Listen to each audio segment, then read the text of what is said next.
Item ಯಾವುದೇ ಇರಲಿ try ಮಾಡಿ ಆಚಿ ಚಿಕನ್ ಮಸಾಲಾ. ಪೆಟ್ರೋಲ್ ಬಾಂಬ್ ನಂತೆ ಸ್ಫೋಟಿಸಿ ವಿಡಿಯೋ ಮಾಡಿದಂತಹ ಕೇಸ್ಗೆ ಸಂಬಂಧಪಟ್ಟಂತೆ ಸುದ್ದಿ ಆಗ್ತಾ ಇದ್ದಂತೆ ಬಿಗ್ ಬಾಸ್ ನ ಮಾಜಿ ಸ್ಪರ್ಧಿ ರಜತ್ ಪ್ರತ್ಯಕ್ಷಗೊಂಡಿದ್ದಾರೆ.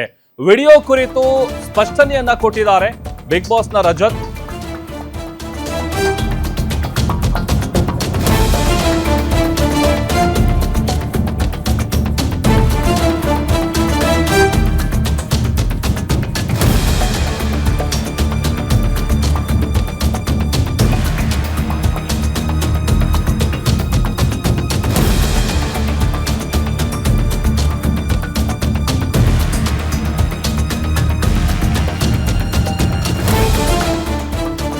ಬಿಗ್ ಬಾಸ್ ನ ರಜತ್ ಅವರು ಒಂದಲ್ಲ ಒಂದು ವಿಚಾರಗಳಿಗೆ ಯಾವಾಗ್ಲೂ ಸುದ್ದಿ ಆಗ್ತಾನೆ ಇರ್ತಾರೆ. ಅದರಲ್ಲಿ ಈ ವಿಡಿಯೋ ಕೂಡ ಒಂದು. ಪೆಟ್ರೋಲ್ ಬಾಂಬ್ ರೀತಿಯಾಗಿ ಸ್ಫೋಟಿಸಿ ವಿಡಿಯೋ ಮಾಡಿದಂತಹ ಕೇಸ್ಗೆ ಸಂಬಂಧಪಟ್ಟಂತೆ ಸುದ್ದಿ ಆಗ್ತಾ ಇದ್ದಂತೆ ಬಿಗ್ ಬಾಸ್ ನ ಮಾಜಿ ಸ್ಪರ್ಧಿ ರಜತ್ ಅವರು ಪ್ರತ್ಯಕ್ಷ ಆಗಿದ್ದಾರೆ. ಜೊತೆಗೆ ಆ ವಿಡಿಯೋ ವಿಚಾರಕ್ಕೆ ಸಂಬಂಧಪಟ್ಟಂತೆ ಕ್ಲಾರಿಟಿ ಕೊಟ್ಟಿದ್ದಾರೆ ರಜತ್. ಇದು ಯಾರಿಗೂ ನೋವು ಮಾಡುವಂತಹ ವಿಡಿಯೋ ಅಲ್ಲ. ಸ್ನೇಹಿತರು ಕರೆ ಮಾಡೋವರೆಗೂ ಈ ಸುದ್ದಿ ಬಗ್ಗೆ ನನಗೆ ಗೊತ್ತೇ ಇಲ್ಲ. ಇದೊಂದು ಪ್ರಮೋಷನ್ ವಿಡಿಯೋ ಅಷ್ಟೇ. ಜೊತೆಗೆ ಮುಂಜಾಗ್ರತಾ ಕ್ರಮವನ್ನ ತೆಗೆದುಕೊಂಡು ಈ ವಿಡಿಯೋವನ್ನ ಶೂಟ್ ಮಾಡಲಾಗಿದೆ. ಜೊತೆಗೆ ಅಲ್ಲಿನ ಸ್ಥಳೀಯರ ಪರ್ಮಿಷನ್ ಕೂಡ ನಾವು ಪಡ್ಕೊಂಡಿದ್ವಿ. ಯಾವುದೇ ರೀತಿಯಾದಂಥ ತೊಂದರೆ ಆಗದಿರುವಂಥ ನಿಟ್ಟಿನಲ್ಲಿ ಪರ್ಮಿಷನ್ ತಗೊಂಡು ಜೊತೆಗೆ ಸೇಫ್ಟಿ ಮೆಷರ್ಸ್ ಅನ್ನ ತಗೊಂಡು ಈ ವಿಡಿಯೋವನ್ನ ಮಾಡಲಾಗಿದೆ. ನನ್ನಿಂದ ಏನಾದರೂ ತಪ್ಪಾಗಿದ್ರೆ ದಯವಿಟ್ಟು ಕ್ಷಮಿಸಿ ಅಂತ ವಿಡಿಯೋ ಮಾಡಿದ್ದಾರೆ ಬಿಗ್ ಬಾಸ್ನ ಮಾಜಿ ಸ್ಪರ್ಧಿ ರಜತ್.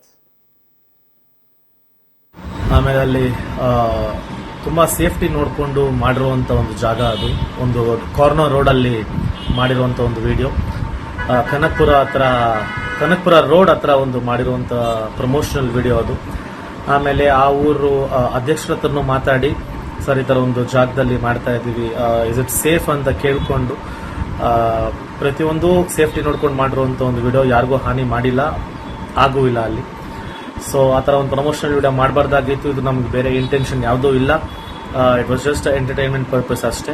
ಆ ಪ್ರಮೋಷನಲ್ ವಿಡಿಯೋ ನಮ್ಮ ಟೀಮ್ ಅವ್ರು ಹಾಕಿರೋದು ನನಗೆ ಗೊತ್ತಿಲ್ಲ, ಅದನ್ನು ಡಿಲೀಟ್ ಮಾಡಿಸಿದ್ದೀನಿ.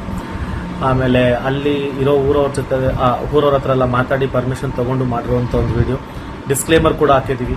ಸೊ ದಯವಿಟ್ಟು ಇದನ್ನ ಒಂದು ದೊಡ್ಡ ನ್ಯೂಸ್ ಮಾಡೋದು ಬೇಡ ಅನ್ಕೊಂತೀನಿ. And thank you so much and lots of love. ನಮ್ಮಿಂದ ಏನಾದರೂ ತಪ್ಪಾಗಿದ್ರೆ ಸಲಾಗೂ ಹಾಯ್, ನಮಸ್ಕಾರ. ನಾನು ನಿಮ್ಮ ರಜತ್ ಬುಜಿ. ನನಗೆ ವಿಷಯ ಏನಾಗಿದೆ ಅನ್ನೋದು ಗೊತ್ತಿರಲಿಲ್ಲ. ನಮ್ಮ ಸ್ನೇಹಿತರು ಫೋನ್ ಮಾಡಿ ಈ ಥರ ಒಂದು ಘಟನೆ ಆಗಿದೆ ಅಂತ ಹೇಳೋರ್ಗೂ ನನಗೆ ವಿಷಯ ಗೊತ್ತಿಲ್ಲ. ಒಂದು ಪ್ರಮೋಷನಲ್ ವಿಡಿಯೋ ಮಾಡಿರೋ ಒಂದು ಕಾರಣಕ್ಕೆ ಇದು ಹಲವಾರು ಸುದ್ದಿ ಆಗ್ತಾ ಇದೆಯಾ ಅಂತ ಗೊತ್ತಾಯಿತು. ಸೊ ಇದು ಯಾವುದೇ ಕಾರಣಕ್ಕೂ ಯಾರಿಗೂ ಒಂದು ಹರ್ಟ್ ಮಾಡೋದಾಗಲಿ, ಇಲ್ಲ ಬೇರೆಯವ್ರಿಗೆ ತೊಂದರೆ ಕೊಡೋದಾಗಲಿ, ಇಲ್ಲ ಬೇರೆಯವ್ರಿಗೆ ಹಾನಿ ಮಾಡುವಂಥ ಒಂದು ವಿಡಿಯೋ ಅಲ್ಲ. It was just a promotional video. ಆಮೇಲೆ ಮೀ ಬೀಯಿಂಗ್ ಎನ್ ಆರ್ಟಿಸ್ಟ್ ಯಾವ ಥರ ಮಾಡಬೇಕಾಗಿತ್ತು ಅಂತ ಹೇಳ್ಕೊಟ್ರು ಆ ಥರ ಮಾಡಿದ್ದೀನಿ ಹೊರತು ಬೇರೆಯವ್ರಿಗೆ ಹರ್ಟ್ ಮಾಡಬೇಕು ಅನ್ನೋದು ಯಾವ ಇಂಟೆನ್ಷನ್ಸು ಇಲ್ಲ. ಆಮೇಲೆ ಈ ಥರ ಒಂದು ಪ್ರಮೋಷನಲ್ ವಿಡಿಯೋ ಹಾಕಬಾರ್ದು ಅನ್ನೋದು ನನಗೆ ಗೊತ್ತಿಲ್ಲ. ಆಮೇಲೆ ಹಾಕಿರೋದು ನನಗೆ ಗೊತ್ತಿಲ್ಲ. ಗೊತ್ತಾಗಿದ ತಕ್ಷಣ ನಮ್ಮ ಟೀಮ್ ಹತ್ರ ಮಾತಾಡಿ ಆ ವಿಡಿಯೋನ ಡಿಲೀಟ್ ಮಾಡಿಸಿದ್ದೀನಿ. ಆಮೇಲೆ ಆ ಜಾಗದಲ್ಲಿ ಮಾಡಿರೋ ಒಂದು ತುಂಬ ಸೇಫ್ಟಿ ನೋಡಿಕೊಂಡೇ ಮಾಡಿರೋದು. ಎಲ್ಲ ಹುಡುಗರು ನಿಂತಿದ್ರು, ಯಾರಿಗೂ ಒಂದು ಹಾನಿ ಸಲಾಗೂ ಹಾಯ್, ನಮಸ್ಕಾರ.